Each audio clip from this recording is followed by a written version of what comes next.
Selamat pagi, Bapak Gunggung, Mbak Farah, dan teman-teman yang saya kasihi. Perkenalkan, nama saya Yudita Eva. Pada kesempatan kali ini, saya akan mencoba menjelaskan pembahasan dari PR sesi 10 AKL, yaitu E105 dan E1010. Pada soal yang pertama, yaitu E105, berikut ditunjukkan stockholders equity dari Docker&I di akhir tahun 2016. Terdapat juga beberapa informasi tambahan seperti pada tanggal 1 Januari 2017, Roditelli membeli 60% preferred stocknya Docker&I senilai $500.000, juga 90% common stocknya Docker&I seharga 3 juta. Selain itu, pada tahun 2016, Docker&I ini membayar dividen sebesar $150.000 dan di tahun 2017, Docker&I melaporkan net income sebesar $500.000. Pada soal yang pertama, kita diminta untuk menghitung value dari preferred stock yang diinvestasikan Roditelli pada Docker&I. Pertama-tama, kita harus mencari tahu dulu dari total equity Docker&I mana yang menjadi bagian preferred equity dan mana yang menjadi bagian common equity. Hal itu diketahui dengan cara, pertama kita masukkan dulu total equity dari soal tadi 4.100.000. Nah, kemudian cara mengetahui preferred equity-nya itu dengan menganalikan lembar sahamnya dengan harga pasarnya, yaitu 10.000 lembar saham dikalikan $110. Maka ditemukan bahwa nilai preferred equity-nya itu $1.100.000. Dengan begitu, maka bagian common equity-nya ada 3 juta. Untuk mencari tahu nilai dari preferred stock yang diinvestasikan, ada 2 jurnal terkait yang harus dibuat. Itu pertama ketika pembeliannya, kedua ketika kita mengadjust agar other paid in capital itu mencerminkan nilai dari constructive retirement-nya preferred stock. Pertama, kita masukkan nilai dari investment cost dari preferred stock-nya, dari soal itu $500.000. Kemudian untuk adjustment-nya, itu kita mengurangi 500 investment cost dengan 60% dari bagian preferred equity-nya yang tadi sekitar 100. Maka ditemukan bahwa nilai investasi preferred stock Roditelli pada Docker&I yaitu senilai $660.000.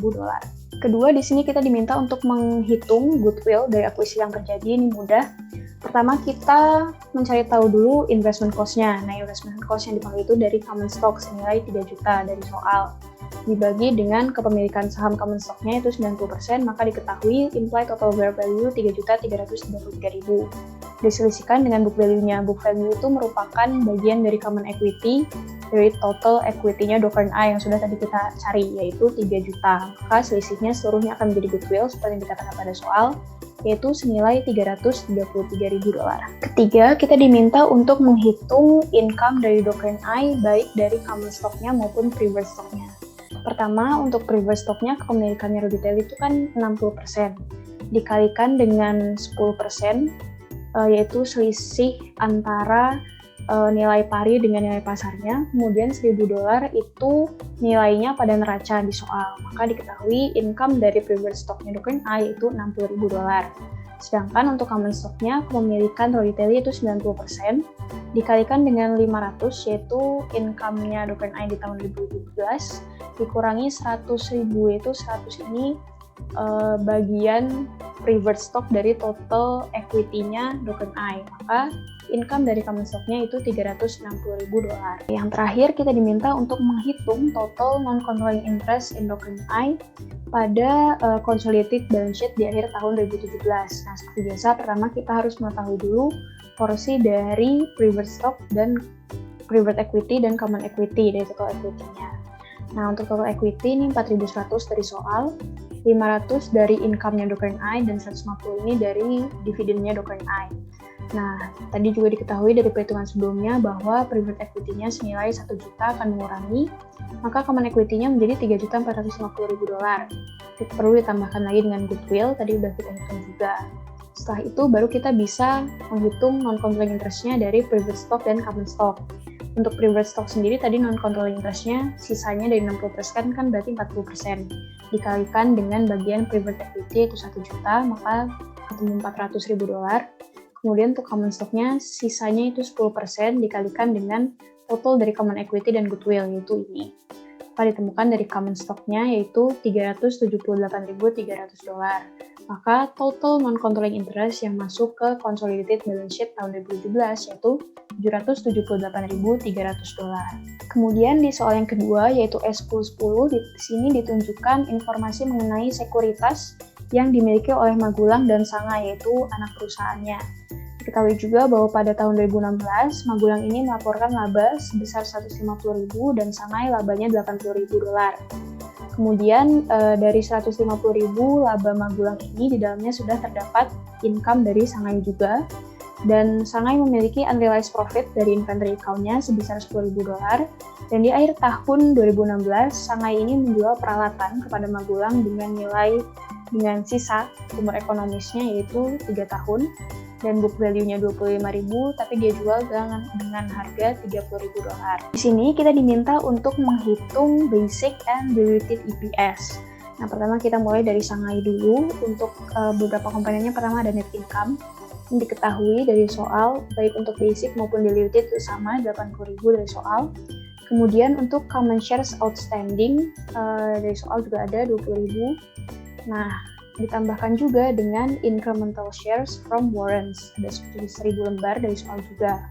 Nah, untuk yang saham terdilusi, ini perlu ditambahkan dengan nilai dilutednya 1.000, yaitu lembar warrantnya, dikurangi dengan 20.000. Nah, 20.000 ini kan mereka memiliki 1.000 warrant yang bisa ditukar menjadi common stock. Nah, harga common stock dari perusahaannya itu 20 dolar per lembar, maka 20 dikali 1.000 lembar, 20.000 dibagi dengan harga pasarnya yaitu 25 dolar. Maka diketahui dilutednya akan menambah 200 lembar. Nah, maka common shares untuk yang basic EPS ini ada 21.000 dan untuk yang diluted EPS ada 21.200.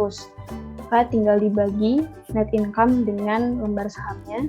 Maka untuk basic EPS ini senilai 3,8 dolar, sedangkan untuk diluted EPS 3,77 dolar. Setelah kita mengetahui EPS miliknya Shanghai, sekarang kita mencari EPS miliknya Magulang. Nah, sama, yang pertama kita masukkan dulu net income-nya dari soal, baik basic maupun diluted itu sama 150.000 dolar. Kemudian untuk yang diluted ini perlu dikurangi dengan equity dari realized income-nya Shanghai. Kepemilikannya Magulang di Shanghai ini kan 90% dan tadi income-nya Shanghai itu 80.000 dolar. Kita dikalikan saja dan akan mengurangi sebesar 72.000 dolar.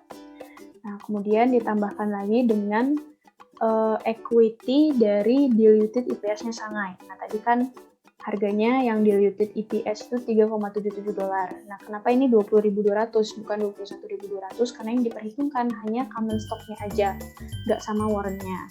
Dikalikan akan ketemu 76.154 dolar. Maka untuk basic EPS, earnings-nya ada 150.000 dolar. Sedangkan untuk yang diluted itu 154.154 dolar. Sedangkan untuk common shares-nya sama, baik yang basic maupun diluted. Maka nilai basic EPS Magulang senilai 10 dolar, sedangkan diluted EPS Magulang yaitu 10,27 dolar. Sekian hal yang bisa saya bagikan pada kesempatan kali ini. Terima kasih atas kesempatannya dan mohon maaf apabila terdapat kekurangan. Dan sampai jumpa di kesempatan berikutnya.